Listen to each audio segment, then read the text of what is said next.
जय माता दी। आज गुप्त नवरात्रि का दूसरा दिन है और आज के इस वीडियो में आप गुप्त नवरात्रि के दूसरे दिन महाविद्या माँ तारा और माँ ब्रह्मचारिणी की कथा सुनेंगे। गुप्त नवरात्रि के दूसरे दिन माँ तारा की पूजा करने का नियम है। महाविद्या माँ तारा जीवन में आने वाली सभी विपत्तियों, आकर्षण और संकटों से मुक्ति दिलाने वाली हैं। माँ तारा की साधना पूर्ण रूप से अघोरी साधना होती है। माँ तारा की साधना करने से मनुष्य को लौकिक सुख के साथ साथ शांति और समृद्धि भी प्राप्त होती है। माँ तारा अपने सभी भक्तों और उपासकों की सभी मनोकामनाओं को पूर्ण करती हैं। इसके अलावा माँ तारा धन से जुड़ी समस्याओं को भी दूर करती हैं और मुक्ति प्रदान करने वाली देवी हैं। बौद्ध धर्म में भी माँ तारा की उपासना को बहुत महत्वपूर्ण माना गया है। मान्यताओं के अनुसार भगवान बुद्ध ने भी माँ तारा की आराधना की थी और साथ ही भगवान श्री राम के गुरु वशिष्ठ जी ने भी पूर्णता को प्राप्त करने के लिए माँ तारा की ही उपासना की थी। शास्त्रों में बताया गया है कि भगवान शिव और महापंडित रावण भी माँ तारा की उपासना किया करते थे। मान्यताओं के अनुसार जिसका उद्धार भगवान शिव भी नहीं कर पाते हैं, माँ तारा उनका भी उद्धार कर देती हैं। जिस जगह पर भगवान आनंद भैरव ने गुरु वशिष्ठ जी को माँ तारा के उपदेश प्रदान किए थे, वो जगह आज के समय में भी तारापीठ के नाम से प्रसिद्ध है। माँ तारा की साधना एक विशेष प्रकार से की जाती है जिसका कोई विशेष नियम नहीं होता, किंतु अगर कोई मनुष्य पूरी श्रद्धा के साथ माँ की पूजा करता है तो वो अपने भक्त की पुकार जरूर सुनती हैं। माँ तारा की साधना करने से धन संबंधी सभी समस्याएं दूर हो जाती हैं और सभी दिव्य सिद्धियां भी प्राप्त होती हैं। शास्त्रों में माँ तारा को 10 महाविद्याओं की दूसरी विद्या बताया गया है। ऐसा माना जाता है माँ तारा का स्वरूप माँ काली के समान होता है। अगर कोई व्यक्ति तांत्रिक शक्तियां प्राप्त करना चाहता हो तो उसे इस दिन माँ तारा की विशेष साधना करनी चाहिए। माँ तारा की पूजा ज्यादातर अघोरी, तांत्रिक और साधु करते हैं। माँ तारा के 3 स्वरूप हैं। इनका रंग नीला है, इसलिए इन्हें नील सरस्वती भी कहा जाता है। इसके अलावा माँ तारा को उग्र तारा के नाम से भी जानते हैं। माँ अपना उग्र रूप धारण करके अपने भक्तों के सभी कष्टों को दूर करती हैं और अपने भक्तों को मोक्ष प्रदान करती हैं। माँ की पूजा करने से काम, क्रोध, मोह और लोभ से छुटकारा मिलता है। माँ तारा के तीसरे स्वरूप का नाम एक जटा है। उग्र तारा माँ का पहला रूप है। इस रूप में अपने भयानक और उग्र ऊर्जा की वजह से वे विश्व में विख्यात हैं। माँ तारा के अंदर समस्त तामसिक गुण मौजूद हैं और ये अपने भक्त की कठिन से कठिन परिस्थितियों में भी सहायता करती हैं।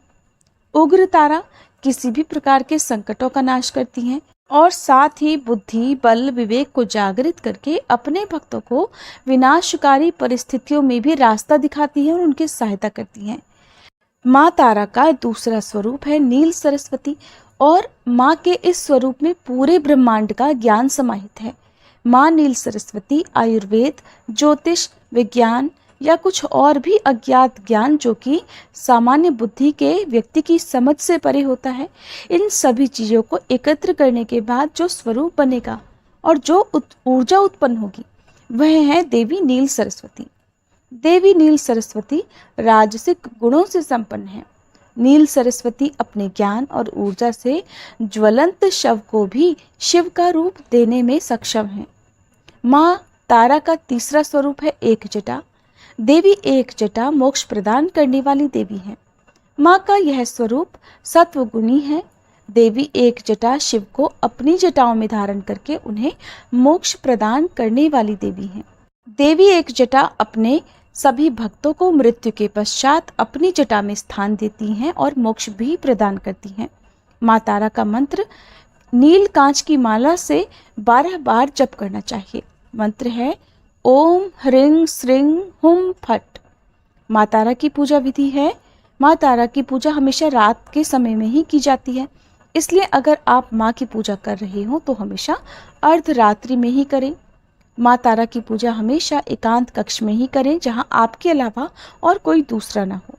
माँ की पूजा करने से पहले स्नान करें, इसके बाद एक सफ़ेद रंग की धोती धारण करें। माँ तारा की पूजा में कभी भी सिले हुए वस्त्र नहीं पहनने चाहिए।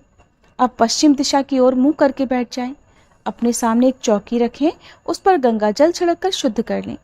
चौकी पर गुलाबी रंग का वस्त्र बिछाएं, एक प्लेट में गुलाब के पुष्प रखें। अब चौकी पर तारा यंत्र की स्थापना करें। इस यंत्र के चारों तरफ चावल की 4 ढेरियां रखें।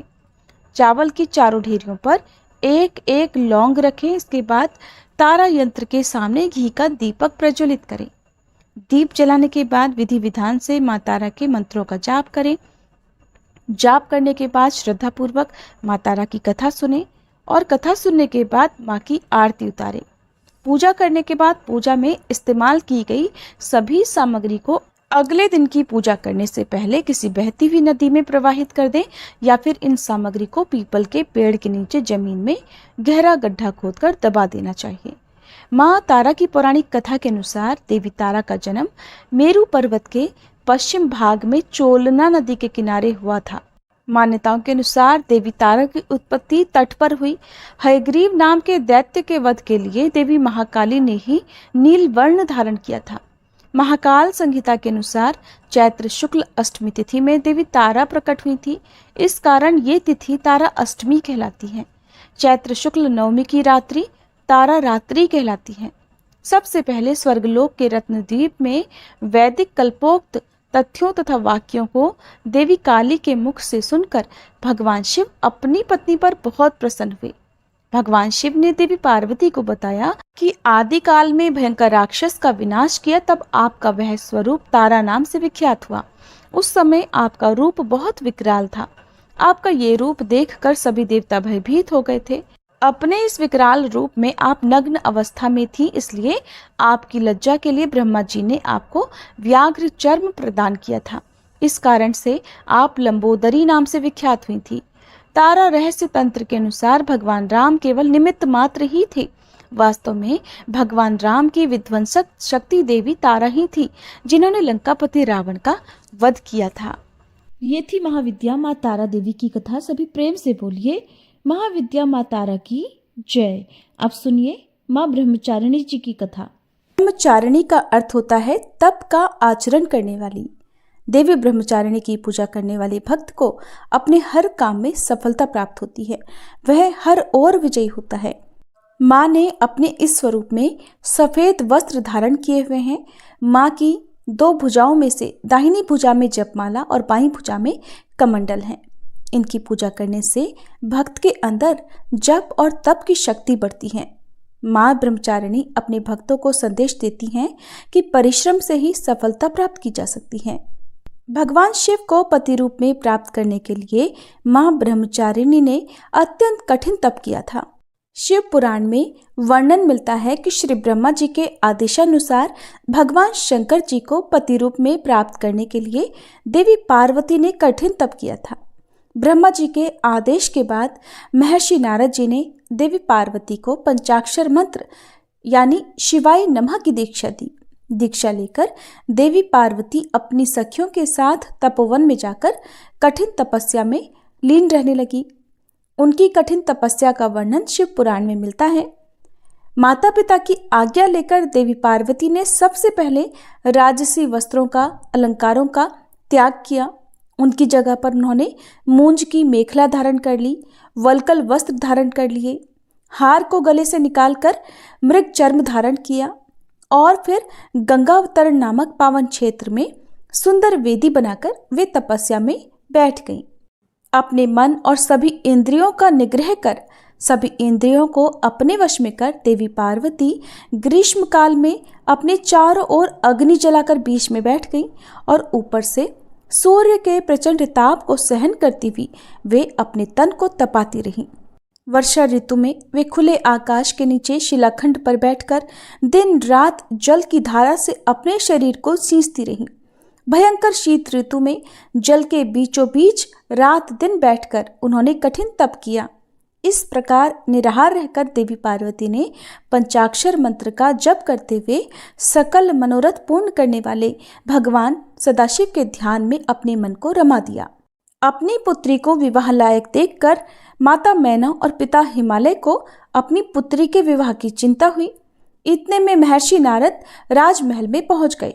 अपने महल में महर्षि को विराजमान देखकर राजा और रानी ने अपनी पुत्री के भविष्य के विषय में उनसे पूछा। त्रिकालज्ञ सर्वज्ञ तुम्हा गति सर्वत्र तुम्हारी, कहूँ सुता के दोष गुण मुनिवर हृदय विचारी।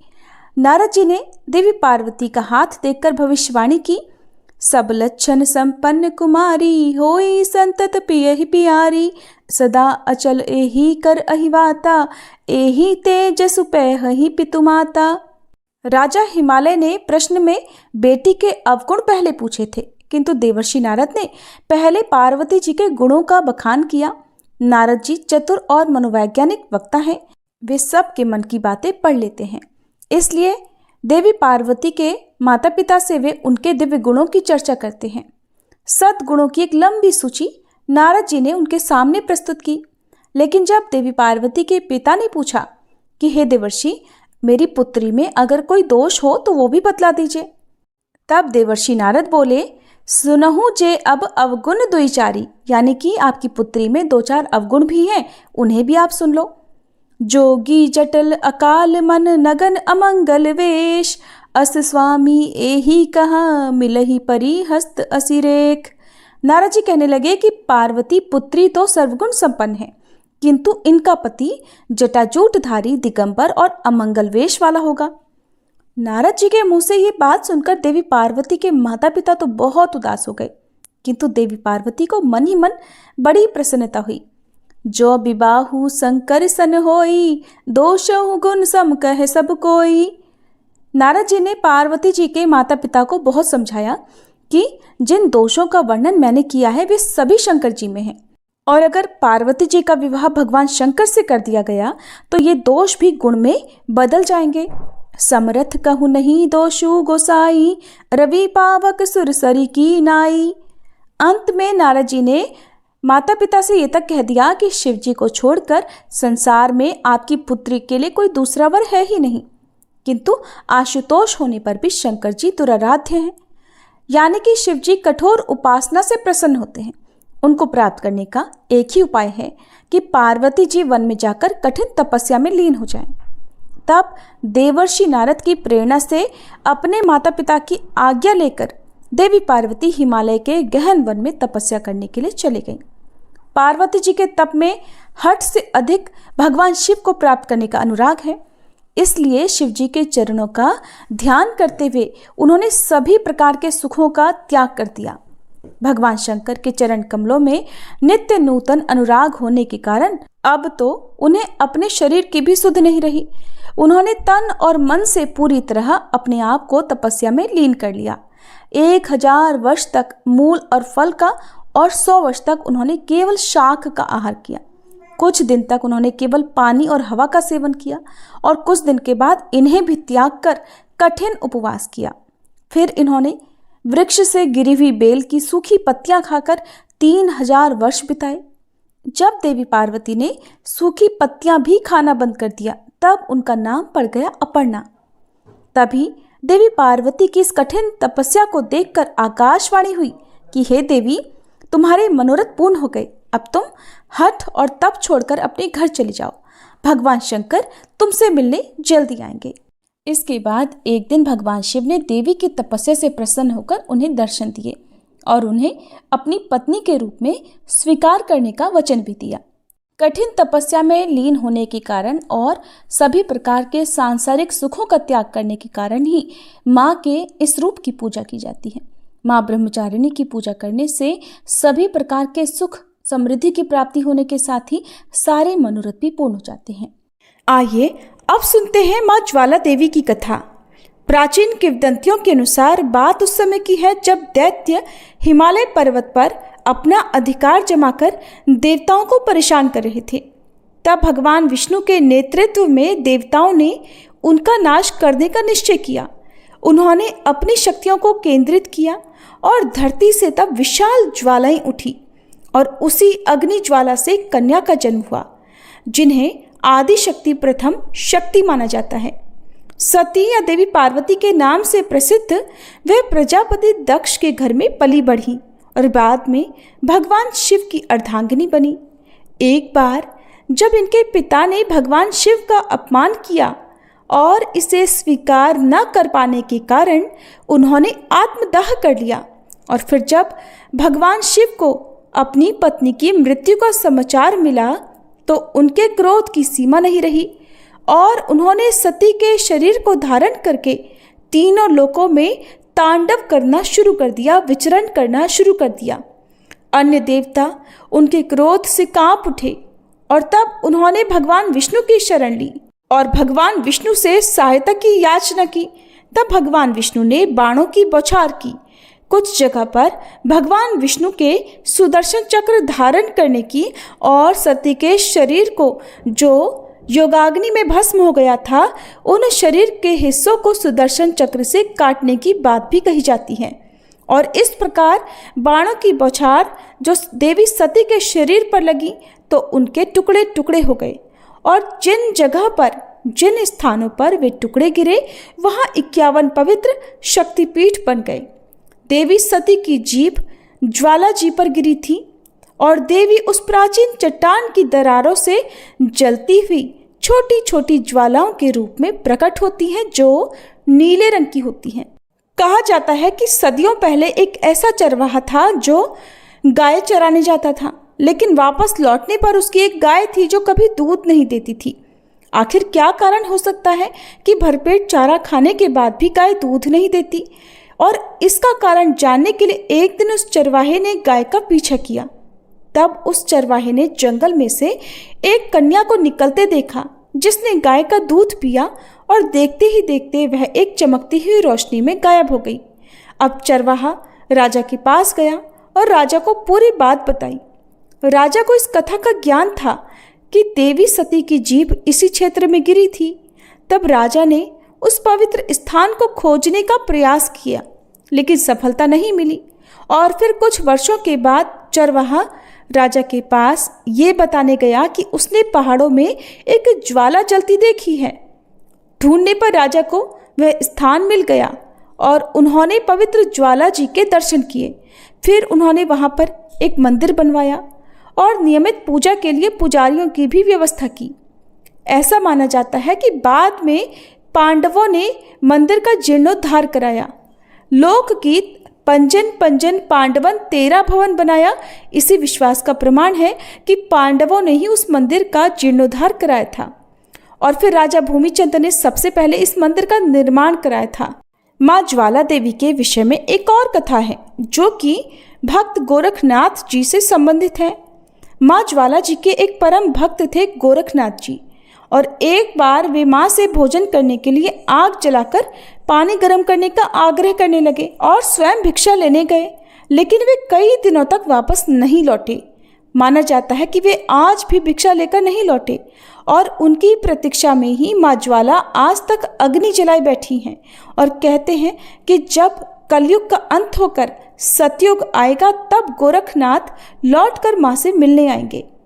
माँ ज्वाला देवी शक्तिपीठ हिमाचल प्रदेश के कांगड़ा में स्थित है और ये वही जगह है जहाँ पर देवी सती की जिह्वा गिरी थी। यहाँ पर देवी की 9 ज्योतियाँ हैं जो महाकाली, अन्नपूर्णा, चंडी, हिंगलाज, विंध्यावासिनी, महालक्ष्मी, सरस्वती, अंबिका और अंजनी देवी के नाम से जानी जाती हैं। इन ज्योतियों को प्रज्वलित रखने के लिए घी या तेल की आवश्यकता नहीं पड़ती है, बल्कि प्राकृतिक रूप से जलती ही रहती हैं। मुगल बादशाह अकबर ने एक बार इन ज्वालाओं को बुझाने का या फिर रोकने का प्रयास भी किया था, लेकिन वह असफल रहा और फिर उसने हार मानते हुए देवी को सोने का एक छत्र भेंट किया था, लेकिन देवी ने उसे एक विचित्र धातु में बदल दिया, जिससे देवी पर राजा अकबर को भी विश्वास हो गया। ये बात तो हम सभी जानते हैं कि हजारों वर्षों से भारत विदेशी आक्रांताओं का गुलाम रहा, जिनके मन में हिंदू धर्म के प्रति मात्र घृणा का ही भाव था, और इसी भाव से ग्रसित होकर मुगल शासकों ने हिंदू धार्मिक जगहों को, हिंदू मंदिरों को नुकसान पहुंचाने का काम भी किया। और इसी क्रम में धार्मिक स्थलों को नुकसान पहुंचाने की इच्छा से एक बार मुगल शासक ज्वालाजी मंदिर भी पहुंचे। मुगल शासक अकबर तो अपनी सेना लेकर ज्वालाजी मंदिर पहुंचा, जिसने सदियों से जल रही इन ज्वालाओं को पानी डालकर बुझाने का प्रयास किया। इसके अलावा इन ज्वालाओं को लोहे के तवे से भी ढका गया, लेकिन ज्वाला के प्रभाव से तवे में भी छेद हो गया, लेकिन ज्वालाएं नहीं बुझी और आखिरकार अकबर ने हार मान ली और उसे ज्वालाजी मंदिर से वापस लौटना पड़ा। यहाँ पास में ही एक कुंड भी है जिसे गोरखनाथ जी की डिब्बी कहा जाता है और इस कुंड से लगातार भाप निकलती रहती है। मान्यता है कि ये कुंड उसी पानी से भरा हुआ है जिसे माँ ज्वाला देवी ने गर्म करने के लिए कहा था। कहते हैं कि जब भक्त गोरखनाथ जी जो ज्वाला देवी की असीम भक्ति में लीन रहते थे, तो वे असीम भक्ति में लीन होकर एक दिन तपस्या कर रहे थे। तपस्या के दौरान उन्हें भूख लगी तो उन्होंने माँ ज्वाला देवी से प्रार्थना की कि माँ आप थोड़ा पानी गर्म कर दें, मैं भिक्षा लेकर जल्दी वापस लौट आऊँगा। माँ ने आशीर्वाद दिया और गोरखनाथ जी भिक्षा लेने चले गए। कहा जाता है कि गोरखनाथ जी भिक्षा लेने गए लेकिन वापस कभी नहीं लौटे और माना जाता है कि तब माँ ज्वाला देवी ने एक अद्भुत चमत्कार किया। उन्होंने स्वयं एक ज्वाला प्रज्वलित की जो आज भी मंदिर में जलती रहती है। ये वही ज्वाला है जिसके लिए गोरखनाथ जी ने माँ से पानी गर्म करने को कहा था और कहा जाता है कि कलयुग के अंत में गोरखनाथ इसी मंदिर में वापस लौटेंगे और तब तक यह ज्वाला जलती ही रहेगी। ज्वाला देवी मंदिर से जुड़ी ध्यानु भगत की कहानी भी बहुत प्रसिद्ध है। ऐसा कहा जाता है कि अपनी अटूट भक्ति सिद्ध करने के लिए ध्यानु भगत ने माता को अपना शीश तक अर्पित कर दिया था और मान्यता है कि जो भी भक्त सच्चे मन से माँ ज्वाला से कोई भी मनोकामना मांगता है वो अवश्य पूरी होती है और माता के दरबार से कोई भी भक्त कभी खाली हाथ नहीं लौटता। ध्यानु भगत की भक्ति का यह परम यज्ञ ज्वाला माता के मंदिर को एक पवित्र तीर्थ स्थल बना देता है। कुछ प्रसिद्ध लोक कथाओं के अनुसार एक बार की बात है, माँ ज्वाला के एक भक्त थे जिनका नाम था ध्यानु भगत और उनका जन्म हुआ था एक गरीब परिवार में और उनके जन्म लेते ही दुर्भाग्यवश उनके माता पिता स्वर्गलोक सिधार गए। इस बात पर सारे गांव वाले ध्यानु भगत को ताना देने लगे, उन्हें मनहूस कहने लगे। कोई भी ध्यानु भगत के साथ खेलता तक नहीं था। माता पिता का असमय देहांत होने के कारण ध्यानु भगत का पालन पोषण एक पंडित जी ने किया और वह पंडित जी ज्वाला माता के अनंत उपासक थे, उनकी भक्ति किया करते थे और उनकी अनन्य भक्ति का ही ये परिणाम था जो ज्वाला माँ की कृपा ध्यानु भगत पर इतनी थी। जब ध्यानु भगत ने पंडित जी से अपनी माँ के बारे में पूछा तो पंडित जी कहा करते, तेरी माँ तो साक्षात ज्वाला में है।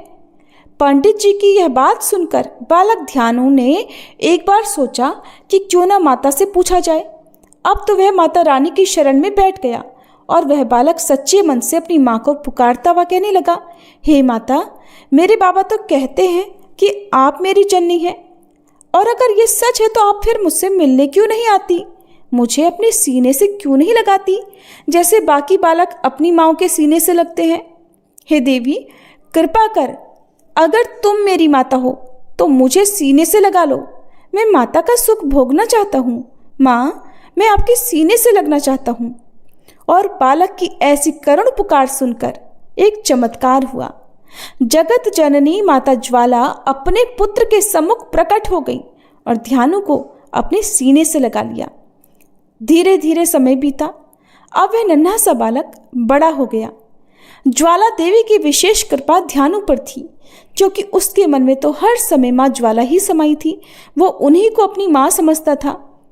माता के आशीर्वाद से ध्यानु हर किसी के कष्टों को दूर किया करते। हर बार नवरात्रि पर वे माता के जगराते भी यथाशक्ति करवाते थे। उनकी भक्ति इतनी थी कि जब एक बार भी वो जय माता दी बोलते तो अंधे को आंखें मिल जाती थी, गूंगे को जुबान मिल जाती थी। देवी माँ की असीम कृपा से ध्यानु हर किसी के दुखों को दूर करने में लगे रहते। यहाँ तक कि वो गांव वाले जो बचपन में उन्हें मनहूस कहा करते, उनसे भी उन्हें कोई वैर भाव नहीं था। उनके मन में किसी के प्रति लेश मात्र भी दुख नहीं था, कोई क्रोध नहीं था, कोई ईर्ष्या नहीं थी, बल्कि वो सबको एक समान ही माना करते थे और वह हर स्त्री में अपनी माता या अपनी बहन का ही रूप देखा करते थे। एक बार ध्यानु भगत गांव वालों के साथ माता ज्वाला देवी के दर्शन करने के लिए जा रहे थे। इतने बड़े दल को देखकर अकबर के सैनिक ने ध्यानु से पूछा, अरे भाई, कहाँ जा रहे हो? तो ध्यानु भगत ने बड़े ही सरल भाव से कहा कि हम तो ज्वाला माता की शरण में शीश नवाने जा रहे हैं। ध्यानु का उत्तर सुनकर सैनिक ने ध्यानु से ज्वाला माता की महिमा के बारे में पूछा और तब ध्यानु ने माता को सर्वश्रेष्ठ बताया और माता रानी की महिमा सैनिक को सविस्तार सुना दी। अब उस सैनिक ने जाकर बादशाह अकबर को देवी की महिमा बताई। अब देवी की महिमा सुनकर हिंदू धर्म विरोधी अकबर क्रोधित हो उठा और वह सोचने लगा कि मैं ही तो सर्वश्रेष्ठ हूँ, और ध्यानु से कहा कि मैं सर्वश्रेष्ठ हूँ। तब ध्यानु ने उसका प्रत्युत्तर करते हुए बड़े विनम्र भाव से कहा, बादशाह, तुम अपने आप को माता रानी से सर्वश्रेष्ठ भला कैसे कह सकते हो? क्या तुम किसी मृत व्यक्ति को जीवित कर सकते हो? इतना सुनते ही अकबर तो मारे क्रोध के तिलमिला उठा और उसने ध्यानु भगत के घोड़े का शीश काट दिया और फिर ध्यानु से कहा कि अगर तुम्हारी माता सर्वश्रेष्ठ है तो बोलो इस घोड़े के शीश को जोड़ने के लिए और इसे पुनर्जीवित करने के लिए। तब ध्यानु माता से प्रार्थना करने लगे और उस घोड़े का सिर नहीं जुड़ा। तब ध्यानु भगत ने अपना शीश माता को अर्पण कर दिया और अपने भक्त का ऐसा अटूट विश्वास देखकर ज्वाला माता प्रकट हुई और उन्होंने ध्यानु और घोड़े का सिर जोड़ दिया। जब यह बात अकबर ने सुनी तो वह क्रोध से तिलमिला गया और उसने देवी ज्वाला पर तवे रख दिए, भारी भरकम तवा रख दिया ताकि वह ज्वाला बुझ जाए, लेकिन वह जोत तो तवे को चीर कर ही बाहर निकल आई। ज्वाला नहीं बुझी। ये देखकर अकबर ने अब की बार ज्वाला माता के दर के पास में नहरें खुदवा दी ताकि पानी से ज्वाला बुझ जाए, लेकिन ज्वाला फिर भी नहीं बुझी। तब अकबर को माता पर पूर्ण विश्वास हुआ और वह बड़े अभिमान के साथ देवी ज्वाला के मंदिर में सोने का छत्र लेकर गया। पर वह छत्र क्योंकि अभिमान में भरकर दिया गया था, इसलिए वह छत्र सोने से बदलकर किसी और धातु में बदल गया। वो क्या धातु है इसका आज तक पता तो कोई भी नहीं लगा पाया है, और ये देखकर अकबर उसी तरह वापस लौट गया जैसे वह आया था। माना जाता है कि ज्वाला माता के मंदिर में आज भी वह छत्र रखा जाता है। प्रेम से बोलिए ज्वाला माता की जय। जय अम्बे गौरी मैया, जय श्यामा गौरी, तुमको निश दिन ध्यावत, मैया जी को सब दिन मनावत, हरि ब्रह्मा शिवरी। जय अम्बे गौरी, मांग सिंदूर विराजत, टीको मृग मद को, मैया टीको मृग मद को, उज्ज्वल से दो नैना, निर्मल से दो नैना, चंद्र वदननी को। जय अम्बे गौरी, कनक समान कलेवर, रक्तांबर राजे, मैया रक्तांबर राजे, रक्त पुष्प गलमाला, लाल पुष्प गलमाला, कंठन पर साजे। जय अम्बे गौरी, के हरिवाहन राजत, खड्ग खपर धारी, मैया खड्ग खपर धारी, सुर नर मुनि जन सेवत, सुर नर मुनि जन सेवत, तिनके दुख हारी।